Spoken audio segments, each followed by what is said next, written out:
ducats. You need those, and so you better charge your worth, or you won't have enough of them. Ducats. Also brought to you by black women. Do I really need to say more? And now here's a song. I know my parents love me and stand behind me, come with me. Always thinking of me, and I'm so happy to hear them say it's a different world than where you come from. And now, here they are, your invenerable host. All right. Yeah, okay, I pressed the button too soon. It's me. I'm Carlos. Hi. How are you, children? It is what? 4:20. You know what that means. Let's do the thing. Only one of you answered me yesterday. It was Raven. They said direct on. So here we go.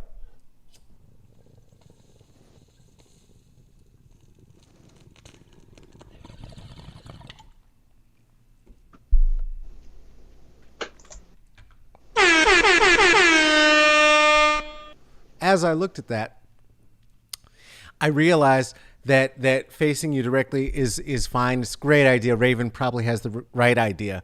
Also, that if I'm on this side of that means I'm directly behind the logos. That's, I'm sure, not what the idea was. I'm sorry. I apologize. Hey, speaking of ducats and every other form of translation of that word, I want you to give some up if you got them. To who? The Portland Freedom Fund. These folks are doing bailouts. And these folks have been in the movement for bonds-free bail for a number of years now. And do you know what the qualification is to be somebody who is worthy of being a recipient of their work and being bailed out? Being in jail. That is the qualification, because fuck a jail. We are working for prison abolition across the board. So please, if you have an extra $5, if you have an extra buck, please think about going to Portland Freedom Fund, PortlandFreedomFund.org. Because guess what? Everybody deserves their freedom. And on Tuesday, August the 18th, at a very, very special time, 7:20 in the PDT, 7:20 p.m. I'm going to say that 2 more times because somebody's going to be all up on the site at 4:20 on Tuesday asking me where the show is, and I'm not going to be here to answer you because I'm going to be taking a nap, because the show is going to be again at 7:20 PDT when I will be here with CC Carpio. CC Carpio is an artist, muralist, who lives in the San Francisco Bay Area, works with many different groups and projects, has for the past several decades, and does work that represents women, work that represents those who are doing the battle in the streets. And her work is influenced by those who she has seen, who she knows. Please be here for that conversation. We're going to be talking about placemaking in this day and age of Rona, and what it means to be a placemaker as a woman of color, where dudes act like dudes, which, as you and I know, is stinky and smelly and grabby and acting like things that aren't theirs ours. So we'll be talking about that. As you know, if you are tuning in because that's the reason you're tuning in, because you've been looking at the advertisements and you've been herking me. Wow, I hope you haven't been herking me. If you've been hearing me talk about it and speak about it, then you know that today I am here with my friend Daana Townsend. We're going to be here in a minute and talk about all the marvelous things that she does, which is very many. We will get into some of that. First, though, I did want to say a thing or two about a thing or three, because I think that, speaking of the advertisements, that there has been some global misunderstanding that I'd like to straighten out on a couple of different levels. Now, what we have been doing is using images that we have asked for of the listeners who support what we do here because they are patrons. And in the case of Smoke and Mirrors, what that means, we have a name for them. They're called suppliers, so that you don't have to drop five on it yourself, and you don't have to get high off your own supply. I'll just be here doing this. You don't have to come up with a little thing to do, with a little show to watch and listen to in the afternoons in your own head. You don't have to listen to voices in your head. I'll be here and let mine out. And the deal is that some people support that by sharing it, which if you did and you would, I would appreciate that. We call that passing the J. Some people support that simply by writing in with ideas and thoughts and reflecting and being part of the community here under the philosopher's tree. And some people, sometimes they put five on it. We'll talk about how you can do that. And some become suppliers. And the special treat is that they get a trading card. And along with that trading card, they get to send in their selfie. And if they want, and we have permission, we will use their selfie. And so we've been doing that with our friend Renice. And it has been remarkable. It has been remarkable that, here at Smoke and Mirrors, we put out so many posts. And none of them has gotten the response from black male presenting people that a simple photo of our black woman friend Renice is getting. And that number just keeps going up and up and up and up and up. Yesterday, someone had commented on that photo and said simply the word beautiful. Now, male presenting people, I know, because I was trained in male presenting creep talk, that if that is not your friend, meaning somebody that you do know already and you have known, that what you are doing is being a nasty socio fucking creep. And I know this because I was trained to be one of you. I even crossed that line once or twice myself, because I was told that's how you get a girl. I understand. I'm not mad at you if you still think that. I'm letting you know, though, that you were wrong. Lloyd Dobson was a fucking creep. You'd never show up on the lawn of somebody who was not expecting you with a boombox playing fucking Peter Gabriel. That is cause for the police to be called. That is why we get a restraining order on you, because the next thing is you're chopping somebody up or making them put the lotion on their skin, or else they gets the water.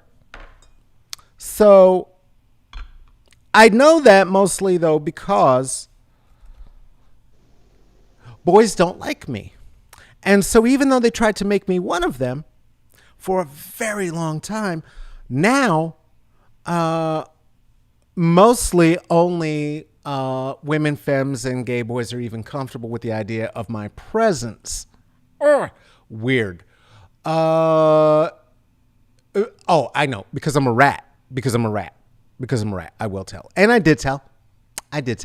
I wrote to Renice and I said, hey, Renice, is this person a friend of yours? Because if they're a friend of yours, that's fine. You know what? I'm going to go ahead and I'm going to leave their statement right up there, because that's cute. If that's your friend. Oh, beautiful. Here's why I knew it was a creep move, though. Because if it's not, then you wouldn't just say that. You'd say, oh, beautiful girl, I see what you're doing.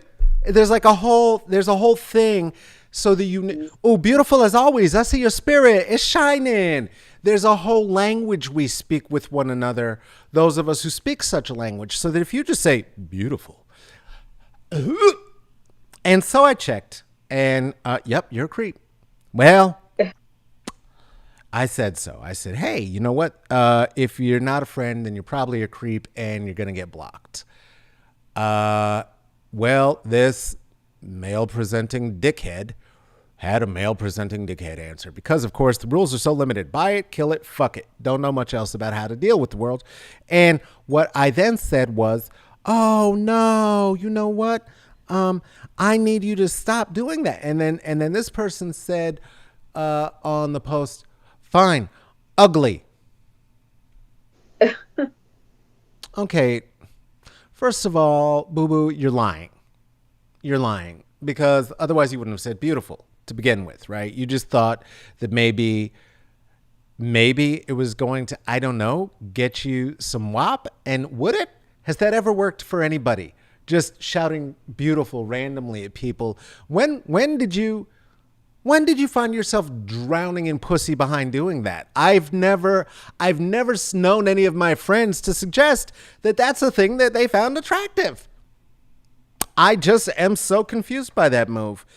And we continue to perpetuate these myths, right, about what black women want. In fact, that is why we know so much about Sally Hemings as we do, including all of the mythologies that you had put forth about the fact that this was not a child being serially abused, but was the lover of one TJ, one Thomas Jefferson. Well, she wasn't, and he was gross and a creep, like the creep who was suggesting they could be a creep here. Here's what happened to that creep. That creep is blocked and forbade from the page. They can't even be part of the community. They can't find it. They can't see it. They're gone. There are still some 100 and whatever boys who did, though, like on that same photo. And I'm assuming, because I've invited them to join us here at the community and under the tree, that maybe some of them did. And if they did, I hope they're watching this. And if they are, they're going to see that what we're building is not for the gaze of these ones. In fact, I platform the people that I platform, and the women that I platform in particular, and the femmes that I platform in particular, because it is from them that I learned how to reclaim my own humanity, and how I learned how to give up the trappings and try to reduce the regularity with which I'm given undue and unearned privileges due to the body in which I am born. But when I am not able to do so, which is more often than not, because that's how the system is built, I don't get out just because I want to get out, just because I want to say I don't get privilege no more. I don't get to not have no privilege no more. Doesn't work that way. That what I try to do is use the privileges that I have because of undue and unearned advantages to platform the sisters who I know who are doing the dope shit, and to center them and their experiences and voices in what I do, which is why I do sit here and babble a lot, but more often I'm now in discussions with them, learning from them in real time, because this is my meat puppet. There's limits, right? But we got to change it, and we got to change who's centered. And if we do, it can begin to change the way that the whole world looks. And it's a whole lot better. It's a whole lot better. And you can do that if you change your mind and apply it properly. Do you see what I'm saying? Oh, we just got fucking Bill Nye on it. Get the fuck out. That was sick. And this is why we center who we center. The idea of being the first black woman, black femme on the committee who is perpetually being asked if they might describe what they might bring to your company.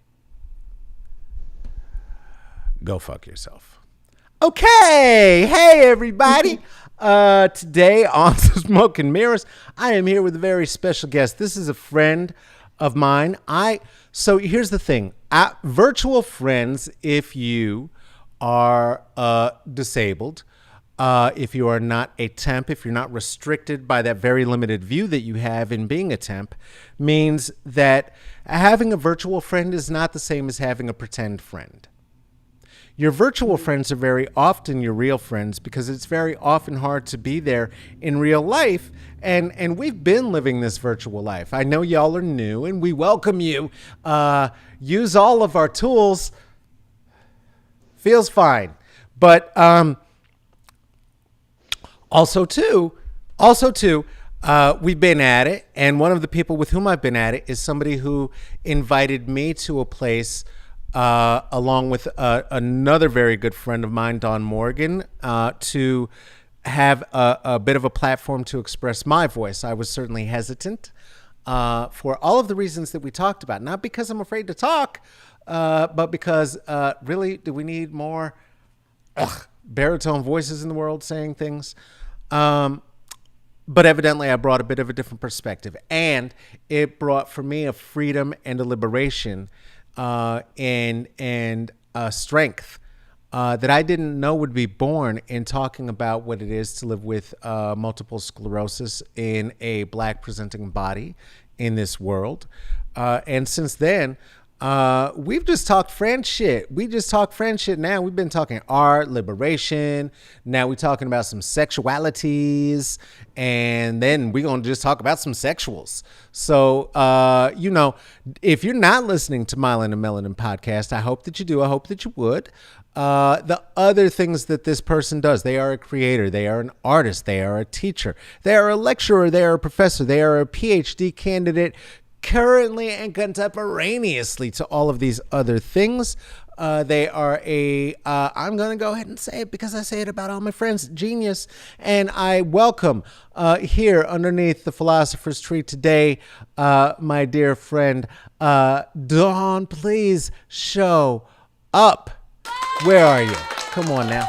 Dana, I said Dawn. You know my MS is fucking with my brains right now. God damn it. Daana Townsend. Why did I just say? Because I said Dawn earlier. That's why. Hold on. Go away. Get out. No. Yes, because MS. Get off. Get off. I'm doing it again. Ow! Please welcome my very special guest, Daana Townsend. Come on now. Dana, where you at? There we go. I think it's that missing Mylar. Woo! I think that's what happened. Listen, you taking it back to episode 1. Why are you doing that to me? Why are you fucking with my emotions right now? I had to do it. My Mylar been fucked up. My balloons is leaking. Oh, Lord. The first time we had talked. Yeah, absolutely. No, thank you for doing this. Will you please explain why you're saying that? Because these people may not know. So, all right. We have MS, right? We do. And there's this thing. So, Carlos he had introduced the name of our podcast, and it's Myelin Melanin. So when you have MS, this thing called myelin, it's kind of goes away on us, and we're missing myelin. And myelin is like the coating that coats the nerves that helps things transmit correctly to the brain. Yeah. And I'm just trying to explain this in layman's terms. Yeah, anyway, let them know. Let them know. Let these motherfucking temps know. Right. So Carlos was sharing his MS story on the very first episode that he was on with us. And he was talking about the fact that, the neurologist or whatever was saying that there was so much mylar gone and mylar this, that, and the other. And Dawn, my co-host, we're trying to be nice and we're thinking to ourselves, like, maybe this is, and now Dawn and I have been diagnosed with MS for a long time. Me, 16 years and Dawn, 20. So, we pretty much know about this shit. So, but we're giving him the benefit of the doubt and, we already respect him and we're like, well, he knows what he's talking about. So, we let him go on and we're like, oh shit, he's talking about myelin. And we didn't want to embarrass him in the podcast because that's rude. Yeah. He is our guest. So we keep going. And Dawn and I painstakingly, after we were done recording, we're we have to record a disclaimer because people are not going to think that we are a credible podcast if we're talking about mylar. First of all, mylar is like a balloon, right? It's one of those the shiny balloons. Those balloons, right? Anyway, so expensive ones for graduation. Right. So we recorded a disclaimer and the rest is history. It's pretty funny. So yeah, mylar. All right. Mylar. Well, listen, tell you what, I'm going to get my revenge right now and remind you, as I have reminded you before, that my pronoun is they. Yeah. Okay. Thank you, Carlos. Thank you. Watch us both have our MS moments as our introduction for the show today. You know what, though? It's fine. We're going to edit all this out. We're going to edit it right. Anyway, take it right out of the live stream. Not even going to be a problem. Not even gonna be. How you doing today? Because a mess, it's one of those like weird kind of messy days where, eh, you're all Yeah. right, but yeah, yeah. But I'm Yeah. okay. I'm here. So All far, right. so good. All Yeah. right. What do you? What's been happening? Why is this Why just I think, well, many reasons. One, not that this is anything new, but people have lost their damn minds mm, talking about deep cleaning schools and that's going to make it okay for kids to go back to school and all this nonsense that I just can't. yeah. I just it's just too much. Yeah. Too much. Yeah. So anyway, No, it's yeah. insane. It's insane. I that whole little prospectus this morning or this morning just now was certainly part of what had been happening with Renice, and then also yesterday I was shook. I was shook at the beginning and felt better at the end. And at the beginning of the day, I had made an active choice and I watched what's her name, Kelly, the Skeletor Nazi from the White Mm, House. mm-hmm. Right. And so I watched Kelly on the lawn and watching the Nazi shit said from a mouth of a Nazi who has the power of the pulpit that way for like 10 minutes literally did that thing where like I like my whole body just felt like jelly. Like I was just like, Hmm. we in trouble. Yeah. And surprisingly for me, I got to the end of the day, and that was the same day that the first time that Harris was up speaking from the pulpit of the candidacy.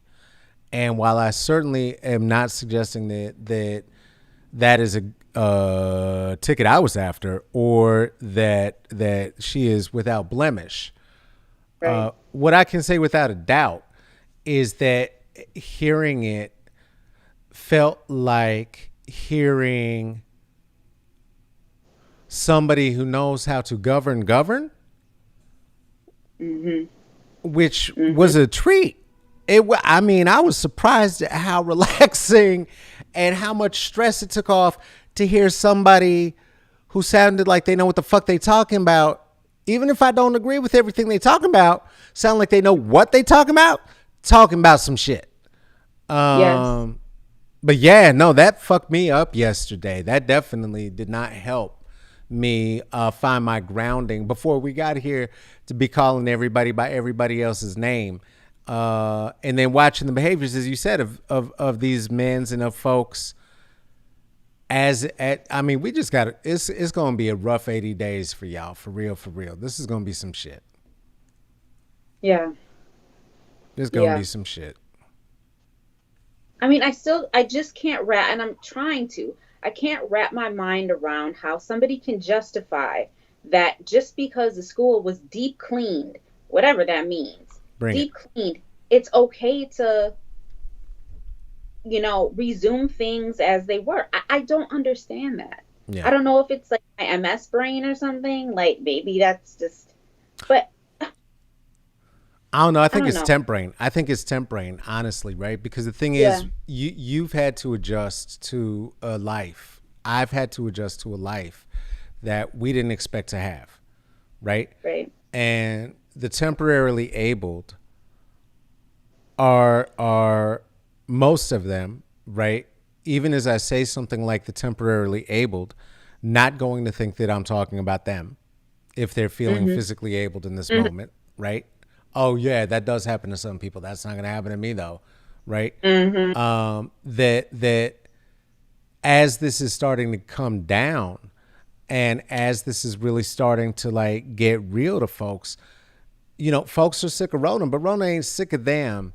And so they are under the impressions, I think, that they can outwill science or outwill Rona or outwill, Right. I don't know what they're thinking. Mm-hmm. Yeah, it's not cute though. No, not at all. It is Not at definitely all. not cute though. Hmm. So No. that's been on your mind as an instructor as well, I'm guessing? Well, it is. So I have been teaching online for the past several years. I prefer teaching in person because it's a different thing. Like when Hmm. you're face to face in the same like energy space as people. But, Yeah. for many reasons, mainly because I'm mass, I teach online, which is fine. But for the past 3 semesters, have been teaching for a program. It's called the Second Chance Pell Program. Hmm. And I teach students, I teach sociology to college folks, but I teach students who are incarcerated throughout the state of Wisconsin. And it is so heavy Mm. when Corona happened and heartbreaking. First of all, prison reform and people who are incarcerated, that's a whole other piece of my heart. That's a whole other thing. That's a whole other discussion. But with that said, reading the stories of what they've been experiencing locked up in this Corona reality is it's heartbreaking and heavy. And as much as I'm looking forward to starting the fall semester, I'm dreading it a little bit because I Yeah. know it hasn't gotten any better for them. Yeah. So what I mean, as much as you're able, right? Because I'm sure that Mhm. there is a political risk, Right. um, not only for you, Right. right, but a physical risk, right, for your students. Should there be any kind of connective tissue that's able to connect anything that you might share Right. Yeah. with them, right? But allegedly, and not a, you know what? Let me ask you a different way. Not anything that has happened anywhere that you've known about, but other places, perhaps, maybe that might be Hmm. connected because they're doing it so well where you are. But other other schools in jails and and prisons that may be doing it differently than your perfect one. Hmm. What do you Hmm. imagine that allegedly maybe they might be experiencing, seeing that I'm sure they're not experiencing Of at course. any place where you would be? Of course not. You know, I being real, when at the end of last semester, which was the spring, 2020 semester, that's when Corona became a thing. And so we were just kind of settling things up for the semester when, it started getting really real. Mm-hmm. And so the main thing that, I think the heartbreaking thing for me was the fear that they were expressing, Yeah. things that they would share with me, like, worried about their friends and family on the outside that they had heard were sick. And, I think that, Mm. let's not talk about the perfection that is inside the prison because things are Perfect. lovely. But the worry about what's going on outside and being so removed and disconnected, it's heartbreaking because it's Yeah. scary for us out here. Yeah. Um, it's hard, that unknown. And, but we know that things are perfect inside these institutions, but at the same time, occasionally you might not be able to social distance or, wash your hands and stuff like that. So, I mean, there's a lot of anxiety, Yeah. as it relates to that kind of thing. Yeah. Um, yeah. With that said, though, I'm not a flowers and unicorns type of person. I think you know that, Carlos. I'm really not. But that being said, it really is heartwarming to know that amid all of this shit that is going on out here in the quote unquote real world, Mm. that my students are able to focus and give me the most. I've been teaching college folks for 14 years, and these are some of the most brilliant students that I've come across. And when I say brilliant, I mean self-reflective and, really being able to look at themselves because, Yeah. hey, this is sociology. You got to be able to do that if you're going to excel in this field. Right. But with all the bullshit that's going on around us, they're able to, really still engage with me in a meaningful way. And I appreciate that Yeah. as an instructor. So anyway, I got Well, off again, I mean, topic. I think well, no, I mean, there's no topic. I mean, I told you this. This is it. We're doing it. But I mean, just where you're saying, it makes me think about again the advantages that when we center the most impacted, right, in whichever system, it doesn't matter what the system is, but Hmm. looking at the school to prison system, the pipeline, right, that when we center the wisdom of the most impacted, right? Center the wisdom of the most impacted. If we're going to examine somebody, let's examine the motherfuckers who created some laws that created a system where we're still benefiting off of the free labor of the institutionalized. I mean, that seems like a study. Yep. But if we are still going to have folks incarcerated, it seems like there's an opportunity for us to benefit from the wisdom, right, that they have lived are living, in particular in a moment like this when there is so much isolation. They've already had the benefit of self-reflection and the time for self-reflection that so many Yep. temps are only experiencing for the first time, which honestly, I don't know. How Yep. do you think that contributed to this political moment that we're in, especially with these white folks is in the street and being willing to even stand on the front line of some shit? I have no, I don't even know where to begin with that. I mean, this moment that we are living in right here and now, This moment right here, nigga. This moment right? right here, nigga. Yeah, yeah, I don't even know what to say. I don't even know what to say.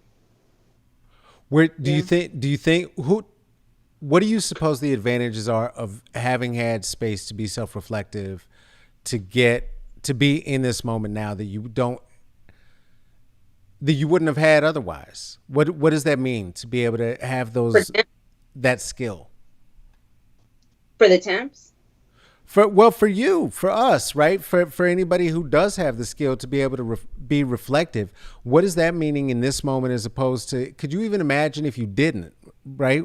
I guess is what I'm trying to get to. Well, right. I mean, I guess, and if I'm understanding your question correctly, I think that this has really made me a hell of a lot more bitter than Mm. I already am or was.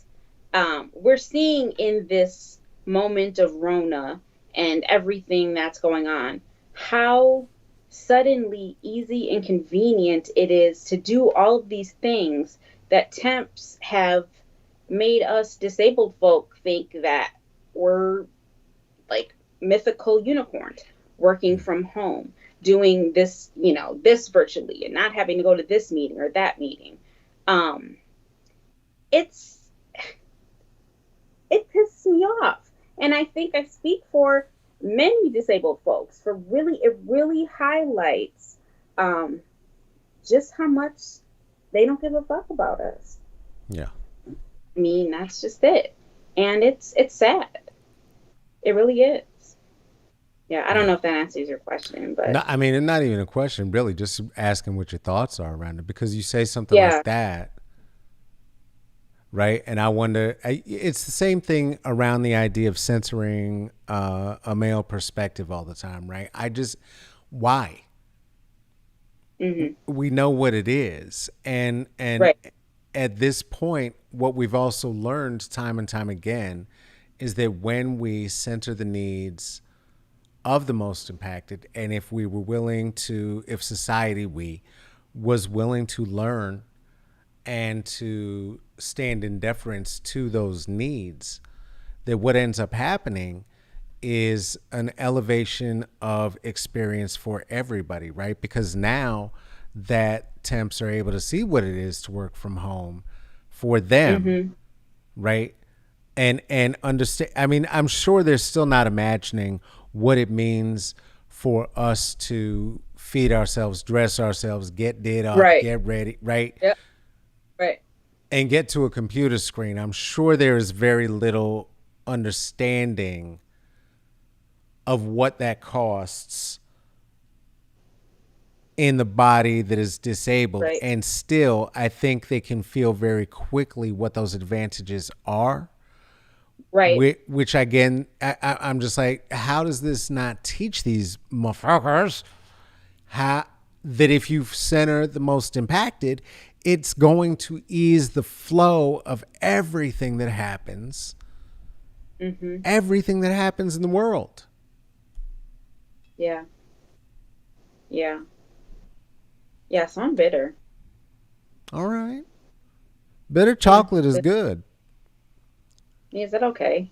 Is it Mm. okay to be, you know, You I get don't to think be that's a whatever bad, you want to be. You ain't get to ask me what you get to be.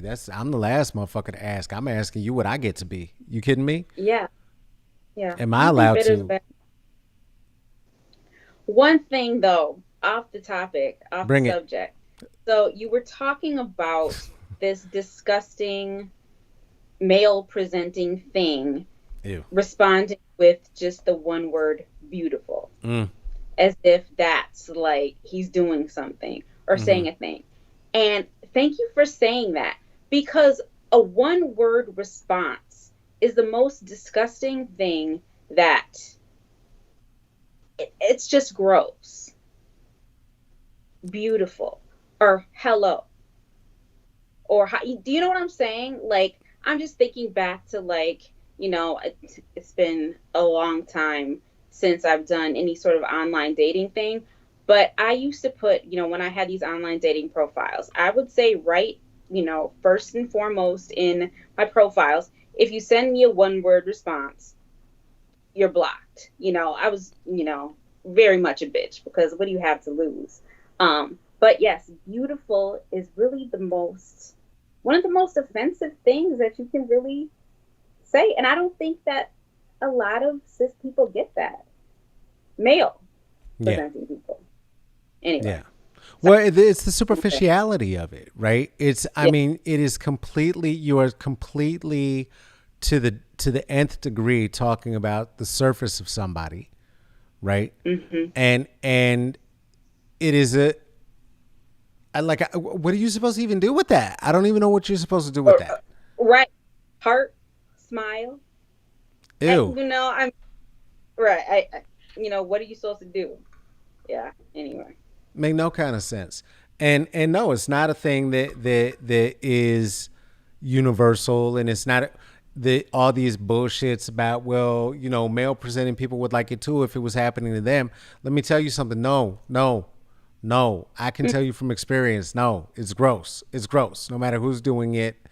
Like the first time it's kind of, ooh, I'm cute, and like the 13th Right. time, it's like, God damn, what the fuck, y'all ain't got no kind of. There's nothing else coming to your. Right.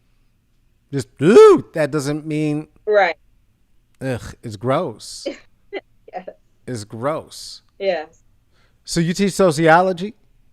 I do. What I brought you to do. that? Why do you do that? How did that come to your So, world? yeah, kind of random. So, I my bachelor's degree is Mm-hmm. in Africology, Black Studies, and What school really after the Black Studies degree called Africology? Hit me to that. Africology.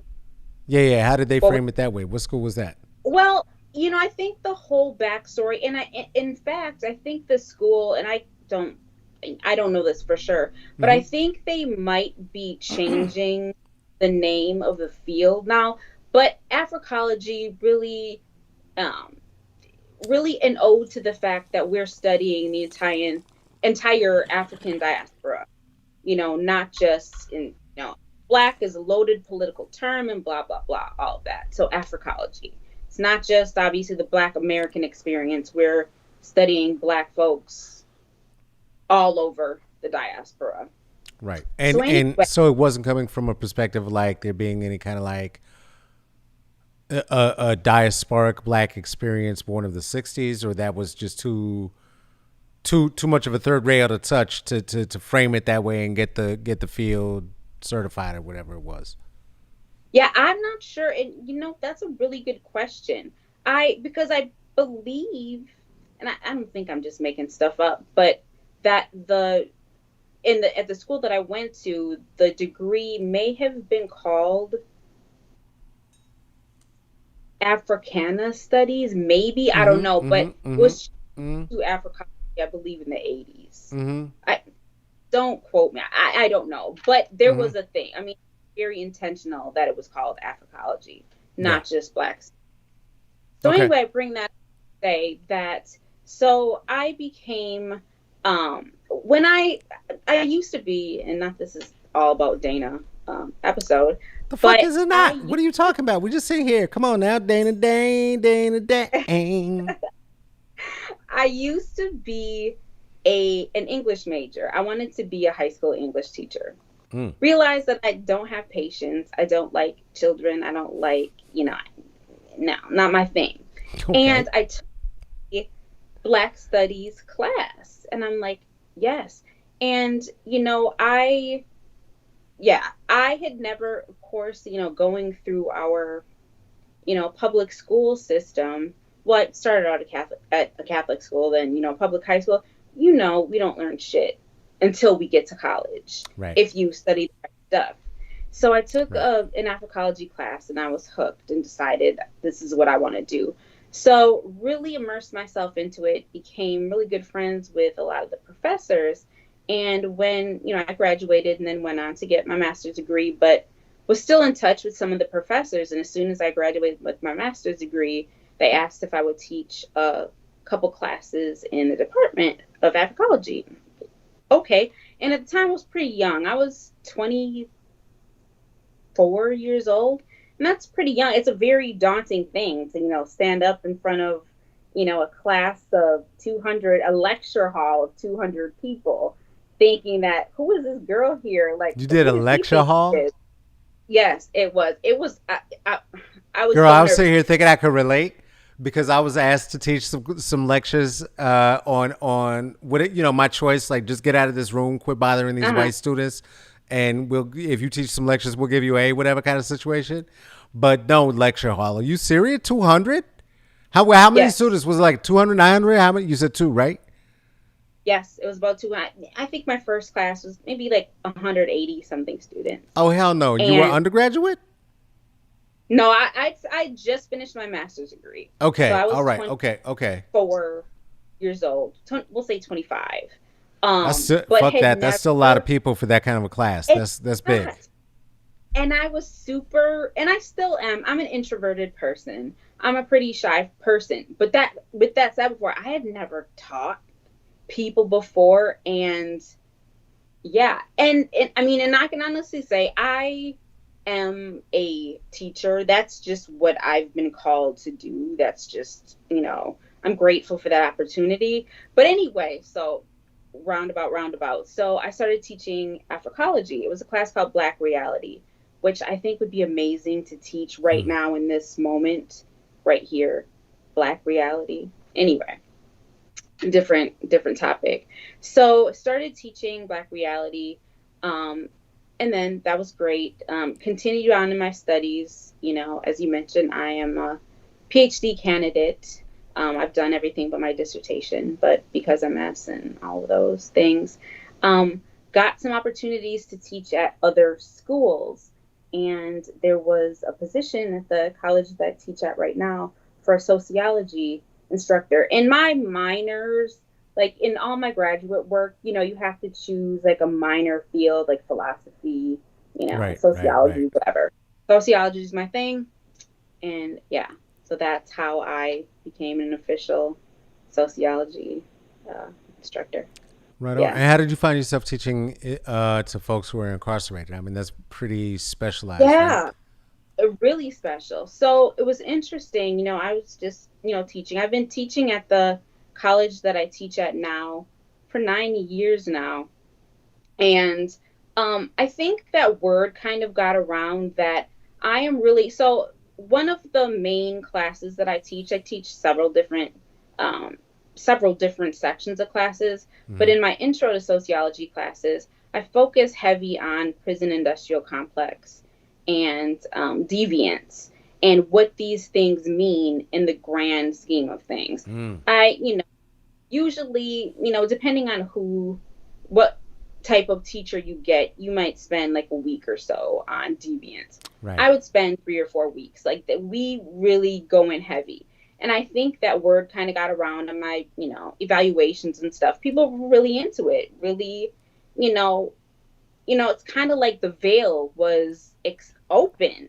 Like, what the fuck? This is really going on, and people, Yeah. are really interested. And so I think that kind of got around maybe to the higher ups in the department. And Mm-hmm. when we were fortunate, there are only 20 colleges in the United States who offer this program. It's called Second Chance Pell. And thank God it somehow must be under someone's radar, because who gives a fuck about prisoners in education? They you know anyway, Mm. yeah, Mm. that's when they asked if I'd be interested, and the rest is history. So Yeah. yeah, And how long you been doing that now? this is what, it's 2020. I started with this program in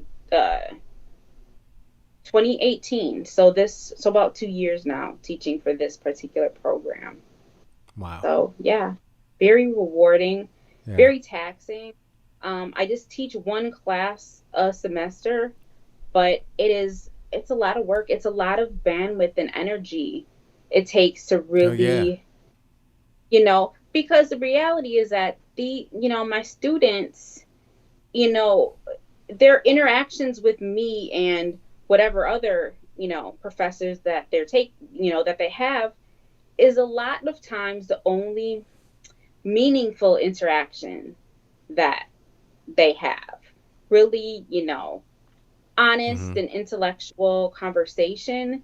And I owe it to them to really give it 100% and not just dial it in. Oh, great work. I really do my best to, you know, make what I say to them and what I hand back to them count Yeah. and mean something. So, anyway, Yeah. yeah, Yeah. it's a Like, lot of work. anyway, which is about anyway. No, anyway. That's the Right, shit. You anyway. see? Come on. Yeah. Yeah. Anyway, all I'm doing is just trying to liberate some people through, some I mean, education it's and still shit. I do. Anyway, Right.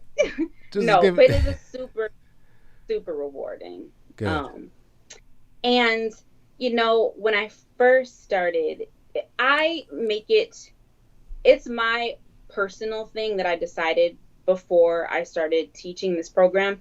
I'm not going to go online and look to see what they did. That is always, whenever anyone people Mm, who mm, know that mm, mm, I do mm. this work, well, did you look up all your students and what did they do to get locked up and Mm. whatever? It's like I don't want.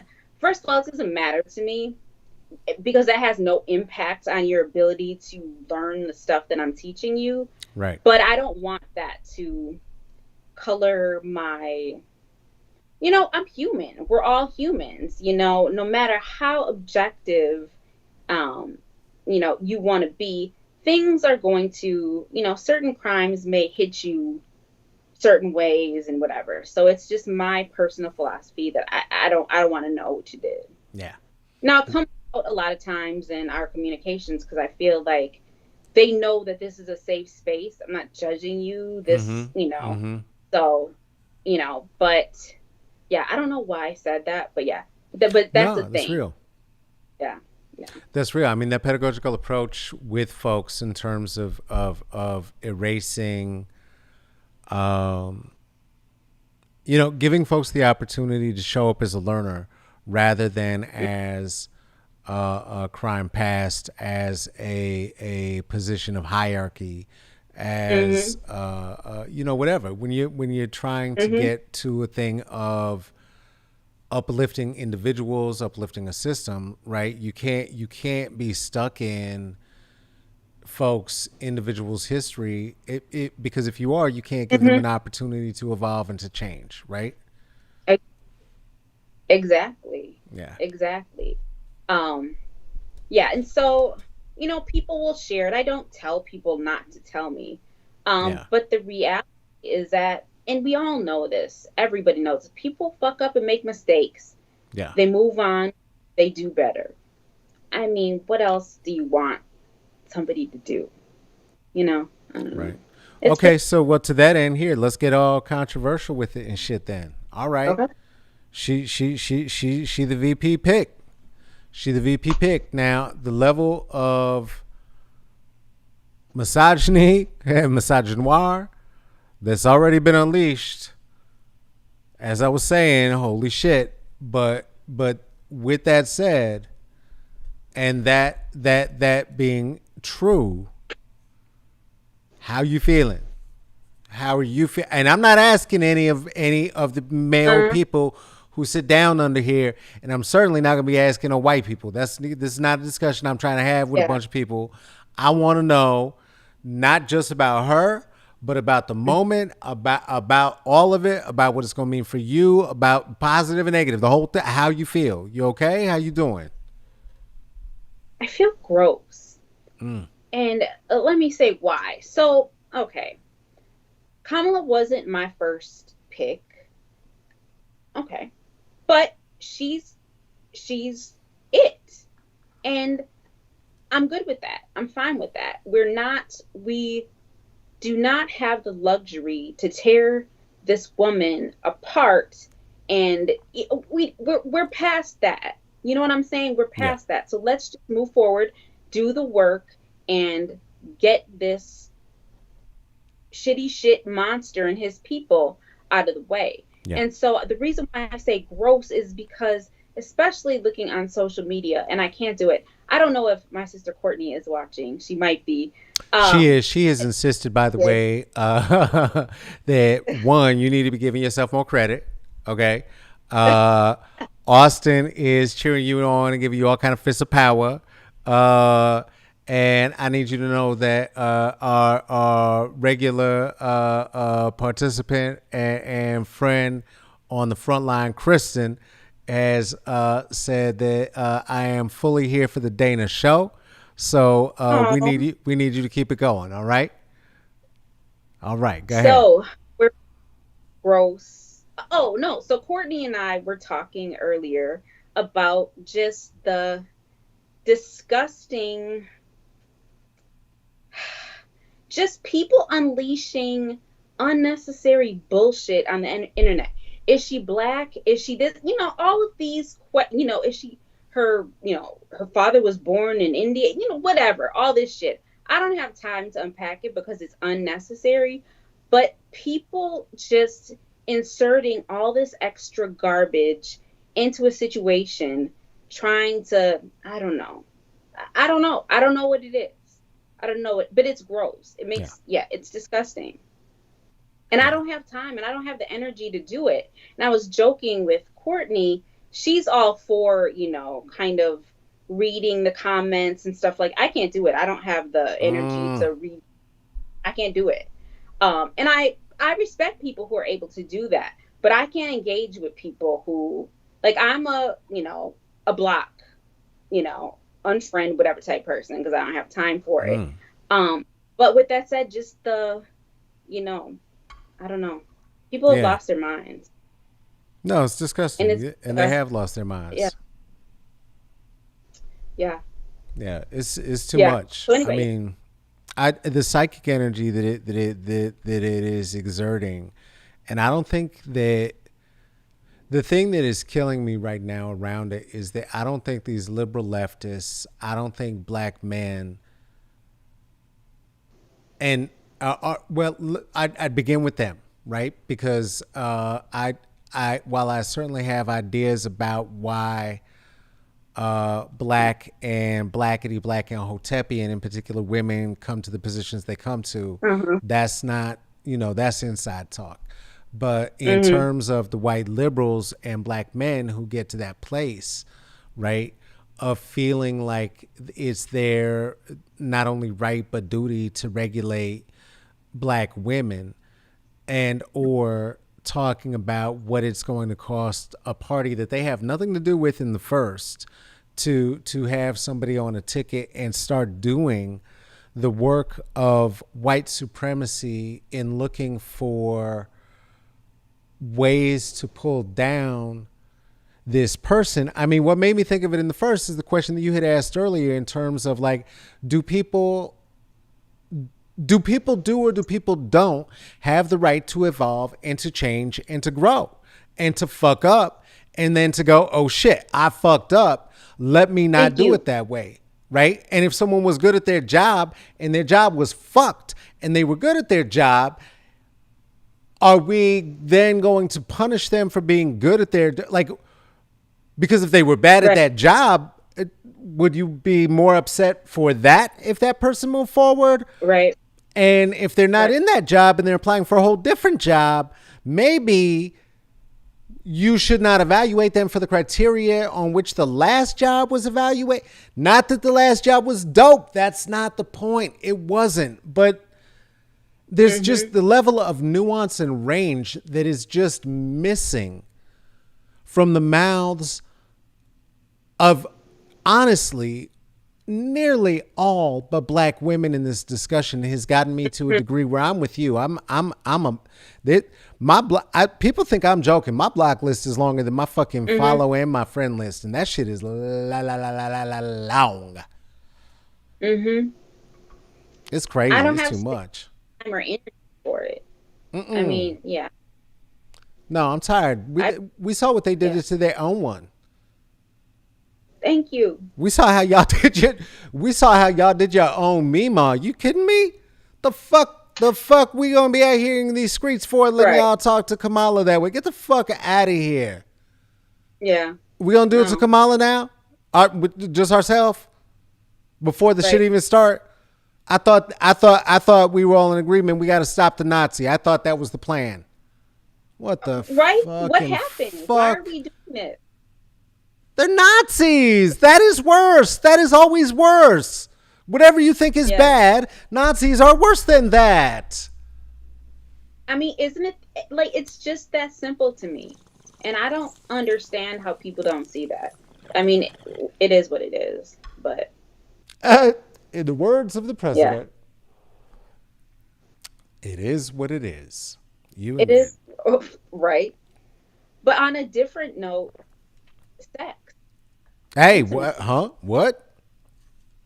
Yes. That's something you're gonna be talking about? What's going on?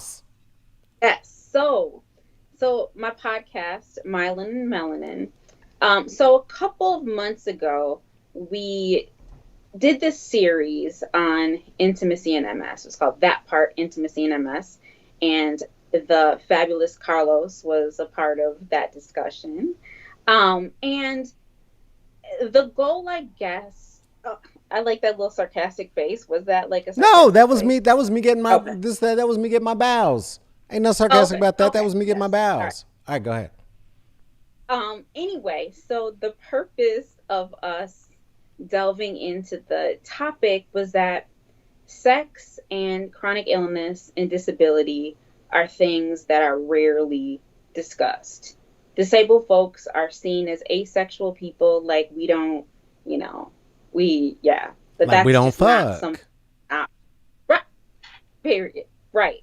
So anyway, we did this series. It was so, fulfilling and interesting, and people really seemed to enjoy it. And it really did kind of open up for a lot of other people, started opening up lines of communication and discussion about the topic, sex and MS. Okay, blah, blah, blah. So anyway, Dawn, my co-host, and I had, really, keeping up and researching on the topic, have found some really interesting topics as it relates to chronic illness and sex that take things a bit further. So our first series was kind of vanilla, and it was safe, safe relative to where we're going now. So True. very facts safe. Is facts. Facts is facts. It was safe. It was an introduction. So it was an introduction. Yes, I love that introduction. So this new series, it starts September 5th, it's called This Part, Intimacy and MS. we are really diving in a lot deeper. So one of the first, literally, maybe I don't. So one of the people who we talk with is she had a fantastic article in the Huffington Post. She is a woman who is a queer woman who is disabled, who uses bondage with her partner as something that she conceptualizes bondage as something that's very liberatory. And when you are living in a disabled body where you can't count on your limbs to do what they need to do at moment's notice, having the power to be able to tell your partner to tie me up, tie my immobile limbs up, and I have the power to tell you to let them go. It's, thinking about these things in the context of liberation and control is so interesting. It's fascinating thinking about that in the context of disability and chronic illness. Another topic that we're really excited about, and we talked to this person yesterday, we have a dominatrix we talked to. She had reached out to us when we did put out a little, a few teasers and previews that we were going to be getting into kink and bondage and these things as it relates to disability. And she had reached out to us, and she has MS. And we knew this person before, but we didn't know that she was a part of that lifestyle. And she reached out and, like, yeah, for sure, you got to come on the podcast. Mm-hmm. And so her name is Mistress Magenta. And we talked with her yesterday, and yeah, it's fascinating. And so she had talked about the fact that she had been interested in kink, for a while, even before she was diagnosed.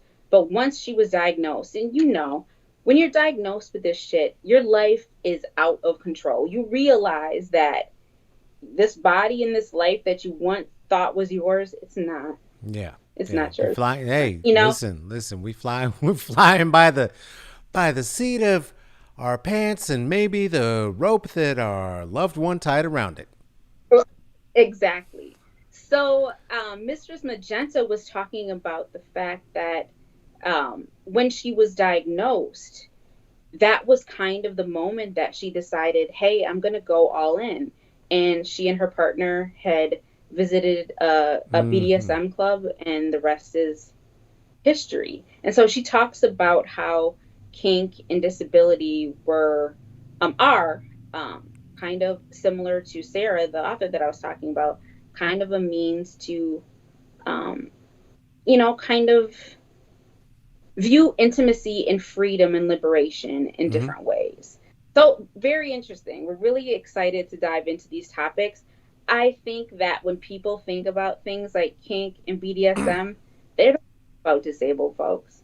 It's like, no, what? So anyway, yeah. So we're really excited about that. Yeah. No, that's dope. That is thrilling. I think it's amazing that the zeitgeist of what happens in the discussions that Black women are leading us through in this moment, right? In terms of the alliance and alignment, rather. See, I could have just said alliance and alignment and acted like the president and acted like I didn't just do what I did. The alignment that it has with the discussions happening around the work that Cardi B's having and putting out, the reactions that men of every stripe seem to feel like they are welcome to have, though no one invited them to any of the discussions. Right. No one asked you.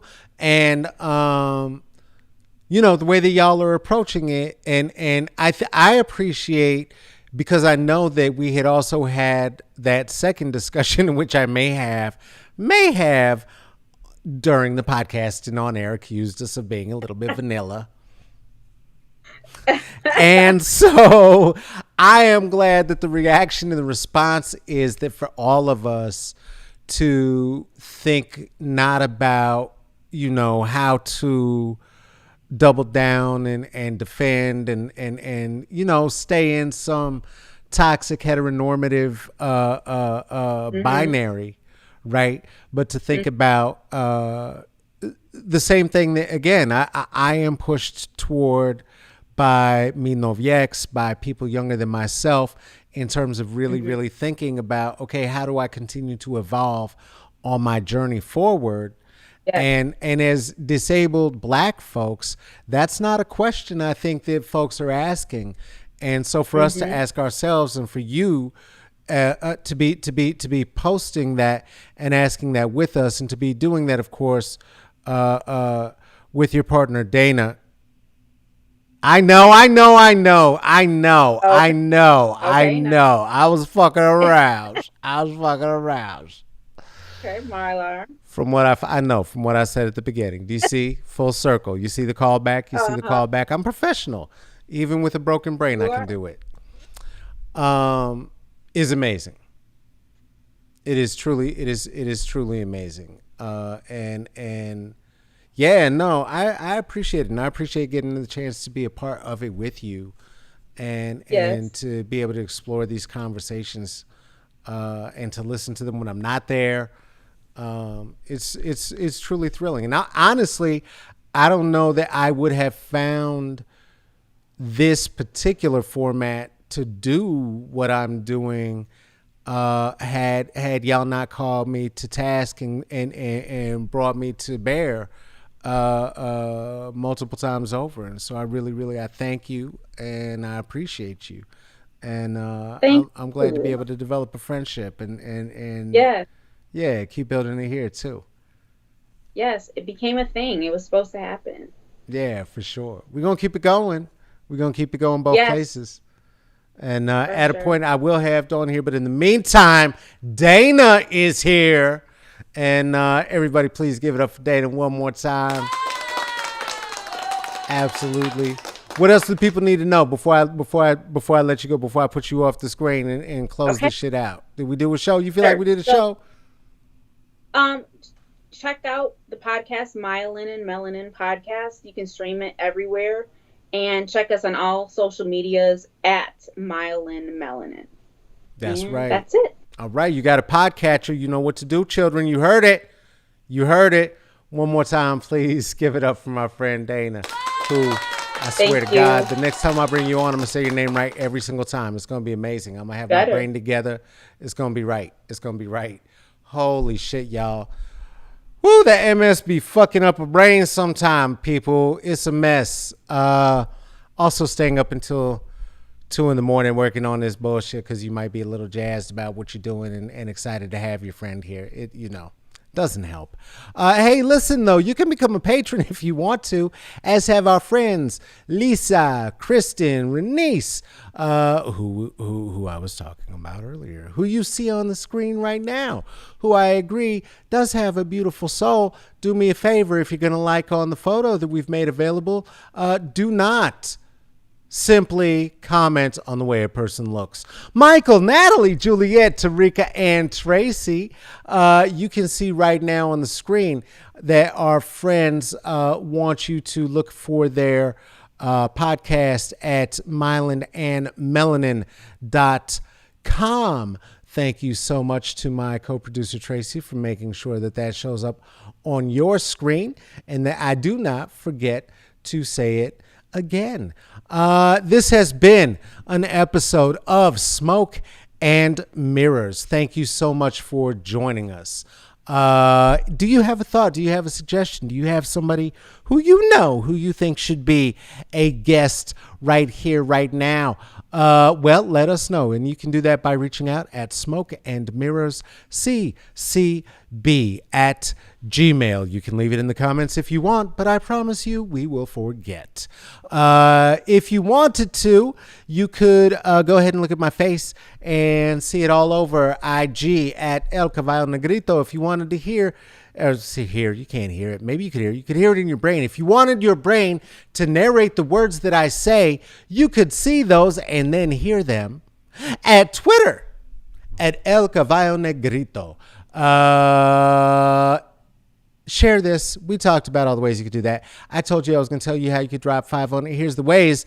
Venmo at Carlos Wyndham, WINDHAM, Cash App at $CK Wyndham, PayPal /me.CK Wyndham. This is a thing that is produced and hosted by myself, Carlos Kareem Wyndham. This is also produced by Tracy Tatamy, and this is Smoke and Mirrors, and this is the end of the show. So please do me a favor. Would you take care of yourself and take care of each other? And will you wash your hands? And will you please, for the love of God, stay inside? And if you're not going to because you are a knucklehead, then for fuck's sake, wear a mask also.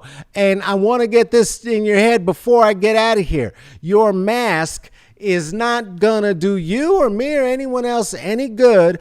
Oh, no, it's not true. No, it's not true. This is what I wanted to say. White people have grown gills. White people have grown gills. And evidently they are now breathing out of the sides of the neck because they are getting these masks that you pull up, but they're not pulling them up. They're keeping them rolled down around their necks while they're walking around in the streets, which can only lead me to understand the new science of white people breathing through gills in their necks. But for the rest of you, please wear a mask over your nose and your mouth if you're going to be in the streets. I'm not going to be here tomorrow, but I will be back next week, and we will be back on Tuesday with CC Carpio, and I hope you have a beautiful weekend, and I love you